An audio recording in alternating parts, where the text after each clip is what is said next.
बस यही सब देखकर लगता है कि मोदी जी को पर्सनली भंडारा में बुलाया जाए और उनसे कह दिया जाए, वाह मोदी जी वाह। दोस्तों 3 दिन अमेरिका और 2 दिन मिस्र में मेहमान नवाजी कराने के बाद मोदी जी का भारत लौटने पर ऐसा स्वागत किया गया जैसे किसी छात्र का बीएससी बाद पहले प्रयास में सफलतापूर्वक पटवारी में सिलेक्शन हो गया। वहीं मनोज दादा और हंसराज अंकल के फेस में तो खुशी की ऐसी लहर दौड़ रही है मानो पाकिस्तान में भी वंदे भारत को हरी झंडी मिल गई हो। वैसे मोदी है तो मुमकिन है ना? दिया हमने बधाई दी, हमने बोला साहब जी छा गए आप दुनिया की यानी कैनवस पे। साथियों मोदी जी की इस विदेश यात्रा से एक तरफ जहां सारा हिंदुस्तान गर्व से फूली छाती लेकर मोदी मोदी कर रहा है, तो वहीं कुछ लोग मुंह फुलाकर क्यों जी कर रहे हैं। मोदी जी के किसी भी काम से इनके पेट में भयानक, दर्दनाक और कतई जहरीली गर्म गैसों का निर्माण होने लगता है।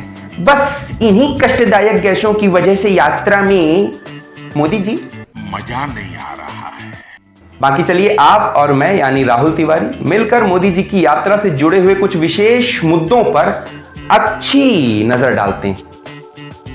नमस्कार समस्त आदरणीय जनों को एवं स्वागत है आप सभी का हमारे इस खास कार्यक्रम में जिसका नाम है मुद्दा गरम है। दोस्तों वक्त कोई चीज नहीं बल्कि एक सबक होता है। आज आपका तो कल किसी और का होता है। ये वही वक्त है साथियों जो कमजोर से कमजोर व्यक्ति को भी मजबूत बना देता है। और सबसे बड़ी बात, वक्त सबका आता है। अब देखिए ना, एक वक्त था जब नरेंद्र मोदी जी गुजरात के मुख्यमंत्री हुआ करते थे और उसी वक्त अमेरिका के ही 25 सांसदों ने मोदी को वीजा ना देने की ऐसी अर्जी लगाई थी मानो मोदी जी वहां पहुंचकर इन सांसदों को आरएसएस की सदस्यता ही दिला देते। वहीं अमेरिकी अखबारों में तो मोदी को लोकतंत्र का सबसे बड़ा दुश्मन तक बता दिया जाता था। वहीं एक वक्त आज का है जब अमेरिकी राष्ट्रपति जो बाइडेन अपनी बाहें फैलाए मोदी जी का बेस्ट फ्रेंड की तरह ऐसे वेलकम कर रहे हैं मानो मोदी जी को दबोच कर अपनी ऊपर वाली जेब में ही डाल लेंगे हैं। वहीं मिचेल भाभी तो मोदी जी के लिए लजीज बिरयानी और तरकारी तक बना कर रखी हो बहुत याराना लग रहा है नहीं? बहुत याराना लगता है। और दोस्तों याराना हो भी क्यों ना, अमेरिका भी जानता है भारत दुनिया की 5वीं बड़ी अर्थव्यवस्था है। भारतीय शेयर मार्केट्स में अमेरिका का 35 से 40% तक निवेश भी है। वहीं इसरो और नासा साथ मिलकर कई प्रोजेक्ट्स भी लॉन्च करने वाले हैं। साथ ही 20 सालों में दोनों देशों का व्यापार $16 बिलियन से बढ़कर $160 बिलियन तक हो गया है। बताओ, भारतीय एविएशन कंपनियों ने अमेरिका को 1000 एयरक्राफ्ट के ऑर्डर भी दिए। वहीं भारत अमेरिका से न्यूक्लियर सबमरीन भी खरीदना चाहता है। मतलब कुल मिलाकर देखा जाए तो भारत से अमेरिका को मोटा धन जाने वाला है। अब आप खुद ही सोचिए, घर आई लक्ष्मी को कोई ठुकराता है क्या?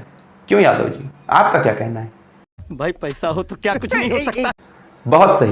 लेकिन दोस्तों मोदी जी की ऐसी यात्रा कुछ लोगों को फूटी आंख और टूटी नाक बिल्कुल नहीं सुहाती।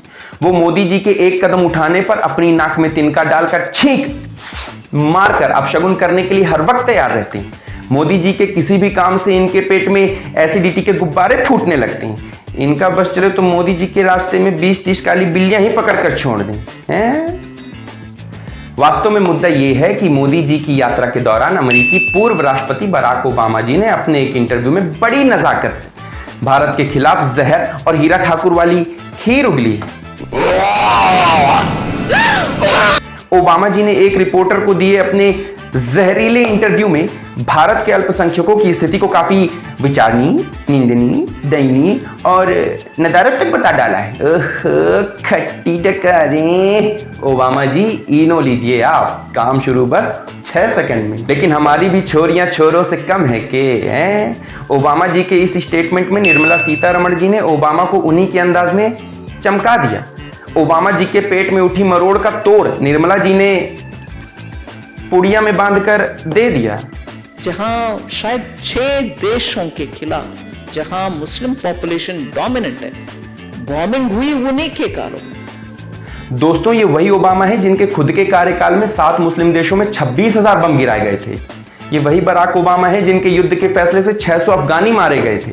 वो बराक ओबामा जिनके कहने पर पाकिस्तान में 54 बार हवाई हमले तक किए जा चुके हैं। और इतना ही नहीं, ये वही ओबामा है जो भारतीय संसद में आकर हमें टॉलरेंस पर ज्ञान देकर चले जाते हैं। बताओ हैं? जबकि इनके खुद के राष्ट्रपति रहने पर अमेरिका में 2 लाख से ज्यादा हेट क्राइम रिकॉर्ड किए गए थे। लेकिन इन सब पर तो हमारे यहां बुद्धिजीवियों की अकल में ताला पड़ा रहता है। उनके लिए मोदी कट्टर और ओबामा दूध से धुले हुए व्यक्ति की तरह लगने लगते हैं। लेकिन मोदी जी को भी इन सब से कौनो फर्क नहीं पड़ता भाई, हैं? मोदी जी तो डायरेक्ट कहते हैं, जलने वालों जलते रहो, जलना तुम्हारा काम है, हम भी तुमको बुझने ना देंगे, यही हमारा काम है। और इन्हीं जल कुकड़ों के बदन में बरनौल लगाते हुए मोदी जी 3 दिवसीय अमेरिका दौरा करने के बाद मिस्र की यात्रा पर चले गए। ठीक चले गए, बस यही पूरा मुद्दा था। बाकी मोदी जी की इस यात्रा में तमाम भारतीय की छाती फूलकर 56 इंच की हो गई है। और अब इस मुद्दे को यहीं पर खत्म करते हैं। वीडियो अच्छा लगा हो तो लाइक करें, शेयर करें, चैनल को सब्सक्राइब करें, करके देखिए, बहुत अच्छा लगता है। Thank you.